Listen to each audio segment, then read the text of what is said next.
Shalom saudara-saudara, saya sedang berada di kota Smyrna atau Izmir, dan ini ada jemaat Smyrna yang dapat surat dari Tuhan Yesus yang saya akan bacakan untuk saudara.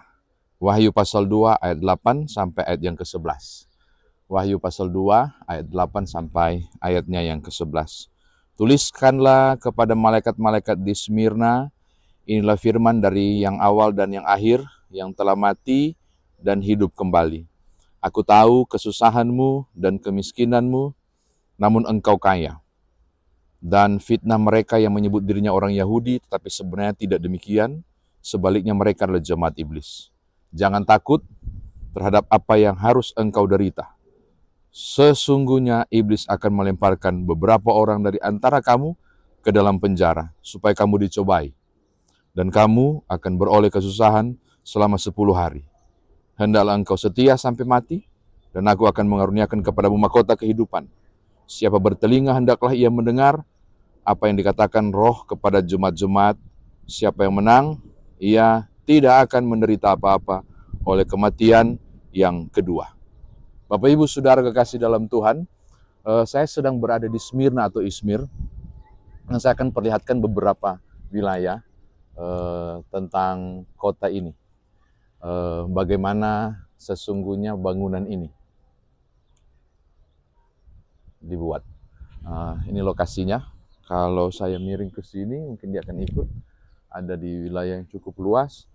Bahkan kalaupun ke sini, mungkin tertangkap kamera atau tidak, bisa dilihat juga. Ya, ini pilar yang sangat besar di sini. Ini lokasinya.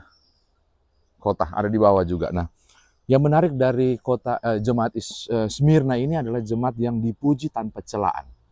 Mereka disebut, aku tahu kesusahanmu dan kemiskinanmu, namun engkau kaya.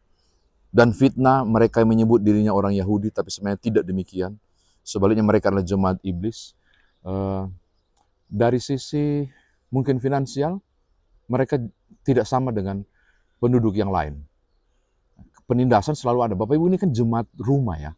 Belum ada gedung gereja, jemaat rumah. Dan mengalami banyak tekanan luar biasa dari Romawi.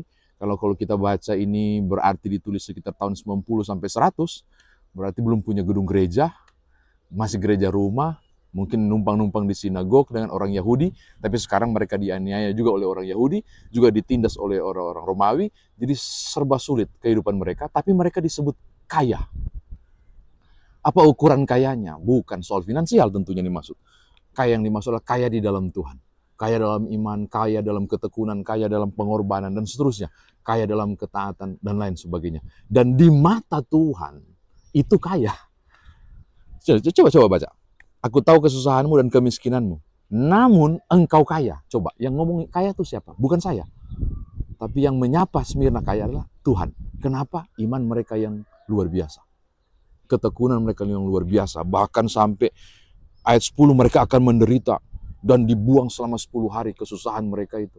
Mereka akan dipenjarakan. Jadi pasti ada peristiwa besar yang terjadi waktu ini ditulis. Tentang penganiayaan besar sampai mereka harus dimasukkan dalam tahanan selama 10 hari. Apa itu kita nggak tahu. Tapi yang pasti mereka sangat susah luar biasa. Tapi di mata Tuhan mereka disebut kaya. Nah, saya mau tutup untuk bilang begini. Ternyata parameternya beda ya, Bapak Ibu Saudara. Ketekunan mereka, kesetiaan mereka, justru itu menjadikan mereka kaya secara rohani. Mereka boleh dibilang orang lain mereka kekurangan, mereka boleh disebut mereka susah, tapi sesungguhnya mereka kaya di dalam Tuhan. Saya bilang begini, bukan apa yang dilihat dunia yang harus engkau kejar. Bukan apa yang dikatakan dunia yang harus engkau inginkan. Tetapi apa yang Tuhan lihat tentang dirimu, itu yang dikejar. Apa yang surga membuat surga tersenyum, itulah yang engkau kejar. Bukan apa yang dikatakan dunia. kiranya saudara dikatakan kaya, walaupun dalam kemiskinan, dikatakan menang, walaupun dalam kesusahan, bukan oleh dunia, tapi oleh Tuhan sendiri. Karena iman percaya saudara, seperti Smirna yang tanpa celah. Tuhan berkati. Haleluya. Amin.